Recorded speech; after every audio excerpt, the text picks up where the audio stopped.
কেমন আছেন সবাই? আজকে আপনাদের জন্য আমি একটি বই রিভিউ করার সিদ্ধান্ত নিয়েছি।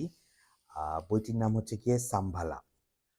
৩ পার্টের একটি বেশ কোপ্তা সাইজের বই, মহাকাব্য বলা যেতে পারে। যদিও আধুনিক যুগে মহাকাব্য হয় না, কারণ এটা গদ্য আকারে লেখা। তো বইটা আমাদের হাতে আসার গল্পটাও বেশ মজার। আমাদের তো আসলে প্রথাগতভাবে কখনো বিয়ে হয়নি সেরকম। তো কোনো এক অ্যানিভার্সারির সময় আমার নিউ এজের খুব কাছের কলিগ একজন, উনি আমাকে এই সাম্ভালার এই সেটটি উপহার দিয়েছেন। বইটির সাইজ দেখে ১ম এ পড়ার খুব একটা ইচ্ছা আমার জাগেনি। এমন না মোটা বই পড়তে আমার ভালো লাগে না। ভরপুর পড়ি। কিন্তু তারপরেও পড়া হয়নি। যে দেশি লেখক চিনি না, শরীফুল হাসান বলে একজন লিখেছেন। এত বড় বই কি? তো তারপরেও একটু পড়া শুরু করলাম। পড়া শুরু করার পর বুঝলাম যে আসলে উম বইটা পড়ার আগের আমি এবং বইটা শেষ করার পরের আমি সম্পূর্ণ ভিন্ন ২ টা মানুষ। তো মানে ৩ খণ্ডে আসলেও ত্রিকাল দেখিয়ে দিয়েছে 'সাম্ভালা' এরকম একটি বই। তো 'সাম্ভালা' নামটির সঙ্গে আমরা আসলে অনেকেই অনেকভাবে পরিচিত। কিন্তু সাম্ভালা নামটি মিথোলজিতে বিভিন্নভাবে এসছে। আ আ আ শব্দটা তিবেটান, এটাকে উইলি বলা হয়। এটা সাম্ভালা জায়গাটা একটা স্পিরিচুয়াল জায়গা, আ যেটাকে আপনারা বলতে পারেন নির্বাণা লাভের পরে মানুষ যেরকম একটা জায়গায় অবস্থান করে, সেরকম একটা জায়গার অস্তিত্ব আছে কি নেই, এ নিয়ে আর্কিওলজিস্টদের মধ্যে এবং দার্শনিকদের মধ্যেও নানা ধরনের মতভেদ রয়েই গিয়েছে। আ এ তিবেতান বুদ্ধিস্ট ট্র্যাডিশনে এবং আমাদের ভারতের বেশ কিছু পুরাণে সাম্বালার এই উল্লেখ পাওয়া যায়। অনেকে এটাকে লোকেট করে তিব্বতে, আবার অনেকে এটাকে লোকেট করে ভারতের উত্তরপ্রদেশে। তো তিব্বতের যে ট্র্যাডিশনাল ধর্ম বন, সেই স্ক্রিপচারেও অ এমন একটা অ জায়গার কথা বলা আছে যেটাকে আমরা মনে করে নিতে পারি সাম্বালা। তো সংস্কৃত নামটা এসছে আম গঙ্গার খুব কাছের একটা শহর থেকে। আ এটাকে আ এটাকে আপনারা বলতে পারেন আ বিষ্ণু পুরাণে এর উল্লেখ এসছে এবং বিষ্ণু পুরাণে এটাও বলা আছে যে সাম্ভালাটা হতে যাচ্ছে কল্কির জন্মস্থান। মানে কল্কি যখন পুনরায় অবতার রূপে অবতীর্ণ হয়ে সত্যযুগ নিয়ে আসবে, সেই সময় কল্কি আসলে সাম্ভালায় জন্মগ্রহণ করবে। তো এটা হচ্ছে গিয়ে সাম্বালার নামের একটু আলোচনা। তো আসল কথা তো ছিল বইটা নিয়ে। তো বইটার কাহিনীটা বেশ ইন্টারেস্টিং। বইটা শুরু হয় বাংলাদেশের একদমই একটা আ নির্জন, সুজলা সুফলা শস্য শ্যামলা যেমন দেশের কথা আমরা শুনে এসেছি, সেরকম একটি গ্রামে। খুব বয়স্ক একজন মানুষকে নিয়ে শুরু হয়। ইতিহাস ও বর্তমান হাত ধরাধরি করে এগিয়ে গিয়েছে সহস্রাব্দ শতাব্দী এক প্রাচীন রহস্যময় পরিব্রাজকের সঙ্গী হয়ে। তো কে এই রহস্যময় পরিব্রাজক?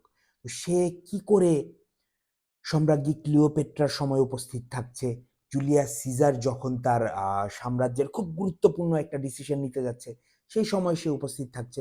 আবার মিশরের ফারাও ২য় রামসিস যখন তার সাম্রাজ্যকে প্রতিপক্ষের আক্রমণ থেকে বাঁচানোর জন্য যুদ্ধ পরিস্থিতিতে আছে, তেমন সময় রামসিসকে খুব দারুণ কোনো বুদ্ধি দিয়ে যুদ্ধে জিতিয়ে দিচ্ছে। কে এই ভদ্রলোক? তো তার কাছে কি অমরত্বের কোনো সেই মহামূল্যবান অমৃত আছে যেটা খেলে মানুষ অ মানে পূর্ণ যৌবন লাভ করে এবং কখনোই বৃদ্ধ হয় না, তেমন কিছু কি আছে?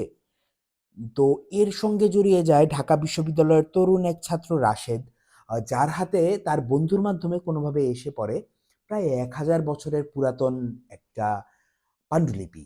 তো সেই পান্ডুলিপিটা হারিয়ে যায় এবং সেই পান্ডুলিপির সঙ্গে করে আবার আ যোগ হয় বিখ্যাত প্রত্নতত্ত্ববিদ ডক্টর কার্সন, এবং গল্পটা দুনিয়ার বেশ, দুনিয়া বলবো না, মানে আমাদের এই এলাকা থেকে শুরু করে এশিয়া মাইনর অঞ্চলের ইউরেশিয়া পর্যন্ত বেশ কিছু জায়গায় বিস্তৃত।